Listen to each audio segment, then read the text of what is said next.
Hi again, everybody. I am Dr. Lisa Love, and this is the second video in the series on the Mahabharata, an esoteric look.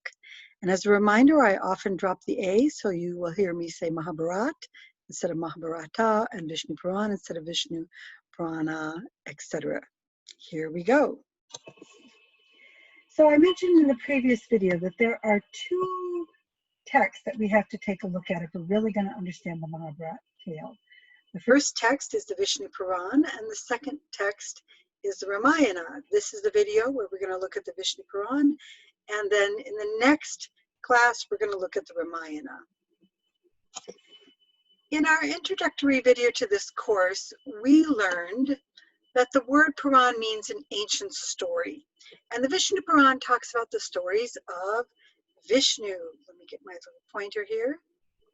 Here we have Vishnu, known as the preserver of the universe in Hinduism. Now, Vishnu has incarnated on the earth to help the earth evolve. Along these lines, Vishnu gives birth to two other deities, Brahma, who is the creator of various stories that play out for Vishnu's entertainment, much in the same way as the creator of a video game or movie makes stories for our entertainment. And then we have Shiva, who is the one that brings about the ending of the stories, as well as the ending to various characters in the overall plot line. And you know, it's really important to have a good ending, otherwise the story just doesn't feel right. Though the various characters in these video game tales are doing their best to help things develop smoothly here on our earth, at times the storyline gets off track, so to speak, and things go out of balance, and cataclysms of one kind or another, they tend to occur. When these cataclysms or crises in the storyline take place, Vishnu intervenes by incarnating as an avatar to get the evolution of consciousness within our planet back on track. So here we have Vishnu. Sorry, I'm just going to have to move myself about here because I am highlighting things, and I'm just going to jump all around the screen, get used to it. In general, the Vishnu Purana claims that Vishnu had 9 incarnations, with the 10th avatar, Kalki, yet to come. And here we see Kalki down here. The 9 incarnations that Vishnu has had so far, according to the Vishnu Purana, are Matsya, the fish, Kurma, the tortoise. Here's the tortoise down here. Varuna, the boar. Narasimha, the man lion. Sorry if he's getting covered up a little bit there. Vaman, the man. Parashuram, Rama with his famous bow and arrow. Krishna with his famous flute. Buddha. And the last 3 incarnations you should know of Parashuram, Rama, and Krishna all appear in the Mahabharata story. Then we have Buddha, who was not in the Mahabharata story, that's after the story, and the Kalki avatar yet to come. To let you know, other Purans mention more than these 10 incarnations of Vishnu, and if we expand the idea of avatar beyond Hinduism, we will see parallels to what we might consider to be even more incarnations that Vishnu may be having. Regardless, the Vishnu Purana talks about mainly 10, so let's look at these 10 incarnations now. We're going to start with Matsya. Here's Matsya right here. He's a very large fish in this particular tale. And there's actually a Purana by that name, Matsya Purana. So Vishnu's first incarnation was, interestingly enough, a large fish, like a whale perhaps, was known as Matsya. That's a word that means fish. And the life of Matsya, as I just said, is talked about extensively in the Matsya Purana. Matsya is said to have saved 7 rishis, here they are, and the Manu, here is the Manu, the great king or lord of our world known as Shradadeva Manu or Vyavasvata Manu, from a great cataclysmic flood. by pulling them to safety until they landed on top of a mountain known as Mount Meru. Now, I want you to notice something. This story is a little familiar, maybe, to those of us in the West. It sounds a little bit like biblical stories of Noah, who was in an ark and ended up on top of a mountain, as well as Jonah, who got swallowed by a whale and then spit out. So it's interesting to notice these parallels, especially since the Purans predate a lot of Christian stories. Maybe a little borrowing? Who knows? Let's get a more esoteric view of this kind of strange sounding story, because this is an esoteric look overall at the Mahabharata and the Vishnu Purana and the Ramayana you're going to see. So here I have for you Mount Meru. This is a mountain which is the center of the universe. And there are many people who believe that Mount Meru is the center of our planet, the center of our immediate God, the logos, the planetary logos, the word that inhabits the planet, our immediate God. And Mount Meru is where our God is said to live, metaphorically speaking. And the Lord of the world is the Manu who rules over this world.